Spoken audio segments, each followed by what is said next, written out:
બાબા આંબેડકર યુનિવર્સિટીમાં ભણતા દરેક વિદ્યાર્થીઓ જે BA-SYમાં જેમનું મેઇન હિસ્ટ્રી છે તો એના અસાઇનમેન્ટ અમે લખી દીધા છે અને એનું હિસ્ટ્રી મેઇન 203 જે વિભાગ ક છે એ આપણે હવે આગળ લખીશું અને જલ્દીથી પૂરું કરીશું કેમ કે ડેટ હવે નજીક આવવાની તૈયારી છે. તો ચલો સ્ટાર્ટ કરીએ. હિસ્ટ્રી મેઇન 203 વિભાગ ક. પ્રશ્ન 1. દિલ્હી સલ્તનત પહેલાંની ભારતની રાજકીય સ્થિતિ જણાવો. પ્રસ્તાવના. ભારતીય ઇતિહાસમાં દિલ્હી સલ્તનતની સ્થાપના એક મહત્વપૂર્ણ ઘટના બની હતી. પ્રાચીન કાળમાં પણ વિદેશી આક્રમણો થયા હતા અને વિદેશીઓએ પોતાની સત્તાઓની સ્થાપના કરી હતી. ભારતમાં 8મી સદીના પ્રારંભથી આરબોના આક્રમણો શરૂ થયા. શરૂઆતમાં સિંધ અને પંજાબમાં અને પછી આગળ જોઈએ તો ઉત્તર ભારતના રાજ્યો પર પણ આક્રમણો શરૂ થયા. મહમ્મદ ગઝનીએ ઉત્તરમાં કન્નૌજ સુધી આક્રમણો કર્યા. આ અધ્યાયમાં આરબો અને તુર્કી આક્રમણો અંગે 10મીથી 12મી સદી સુધી ઉત્તર અને દક્ષિણ ભારતની રાજકીય સ્થિતિ વિશે ચર્ચા કરીશું. દિલ્હી સલ્તનત પહેલાં ભારતમાં થયેલ મુસ્લિમ આક્રમણો. ભારતમાં સર્વપ્રથમ પશ્ચિમ તરફથી થયેલ મુસ્લિમ આક્રમણોની શરૂઆત 7મી સદીથી થઈ. આરબોએ 636થી 37માં ભારતમાં પશ્ચિમી તટ પર આક્રમણ કર્યું, પરંતુ તેઓ અસફળ રહ્યા. અરબ લોકોનું બીજું આક્રમણ ખલીફા ઉસ્માનના સમયમાં વખતે સ્થળ માર્ગથી થયું અને વિજયી ફર્યા બાદ તેઓ ભારતમાં આગળ વધવાના હતા, પરંતુ ખલીફાએ તેની મંજૂરી આપી નહીં.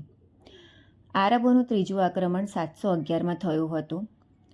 ખલીફાની મંજૂરીથી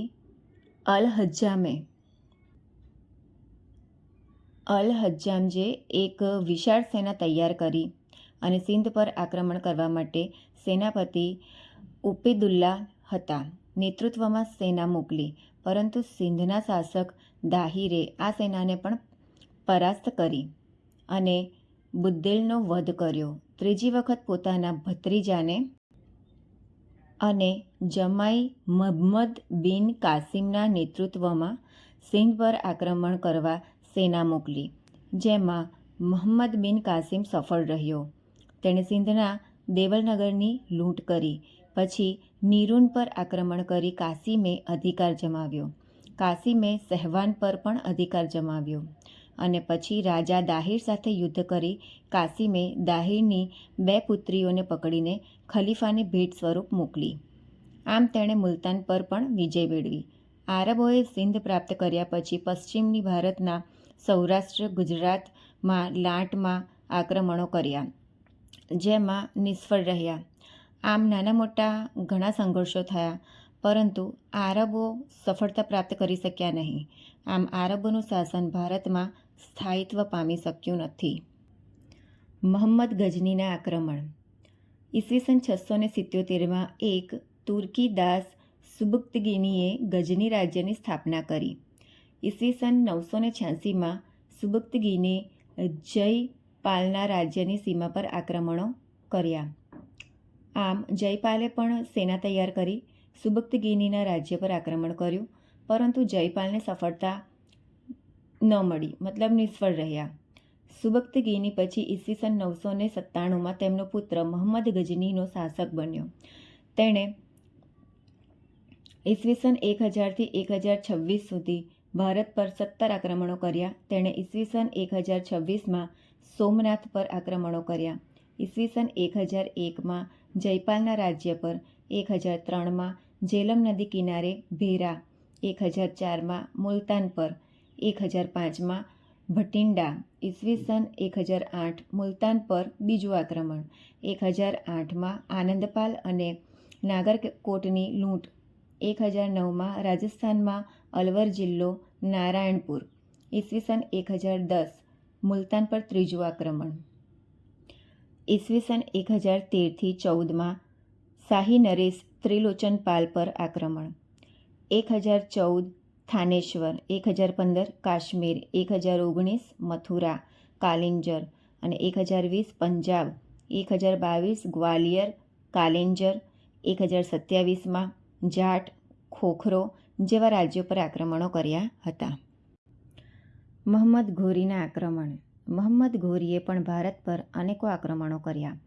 ઈસવીસન 1175 મુલતાન સિંધ, 1178 ગુજરાત, 1179 પેશાવર, 1181 પંજાબ, 1191-92 તરાઈના યુદ્ધો, 1194 કન્નૌજ, 1195-96 બયાના, ગ્વાલિયર પર આક્રમણો કર્યા હતા. દિલ્હી સલ્તનતની સ્થાપના પૂર્વ ભારતના પ્રમુખ રાજ્યો.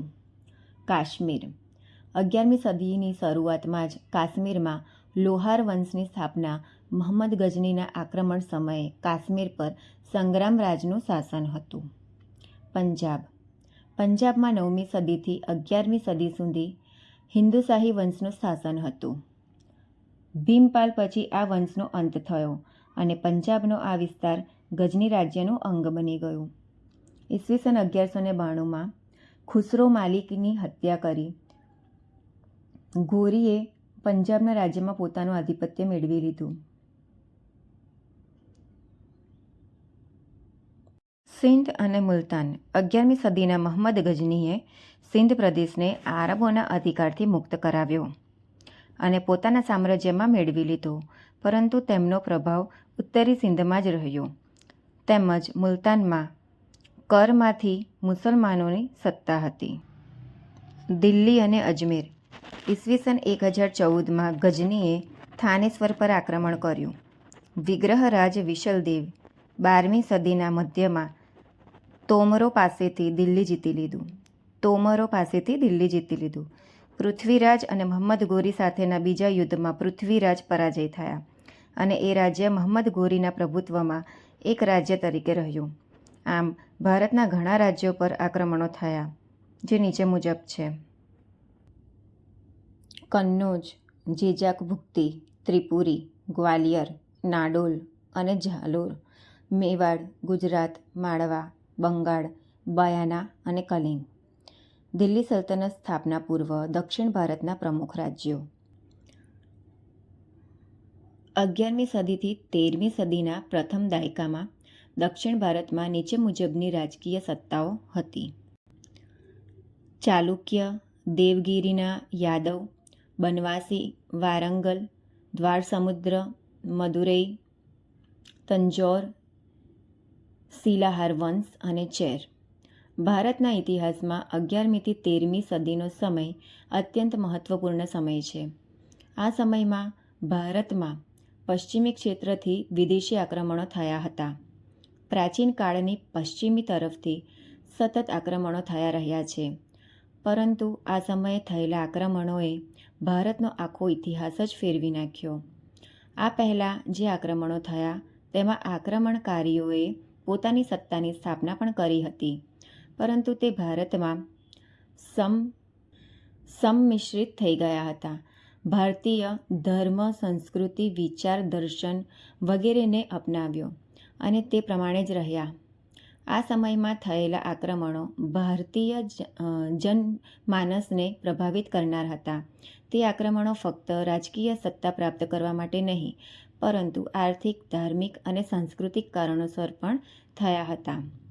13મી સદીની શરૂઆતમાં ભારતમાં વિધિવત રૂપે મુસ્લિમ સત્તાની સ્થાપના દિલ્હીમાં થઈ હતી, જેને સલ્તનત તરીકે ઓળખવામાં આવે છે.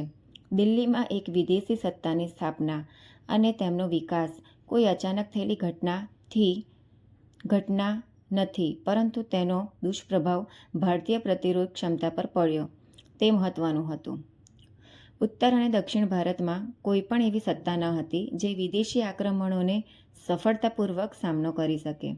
પરિણામ સ્વરૂપે દિલ્હીમાં સ્થપાયેલી સલ્તનત 3 સદીઓમાં સંપૂર્ણ ભારત પર પ્રસરી અને ભારતીય રાજનીતિને બદલી નાખી. આ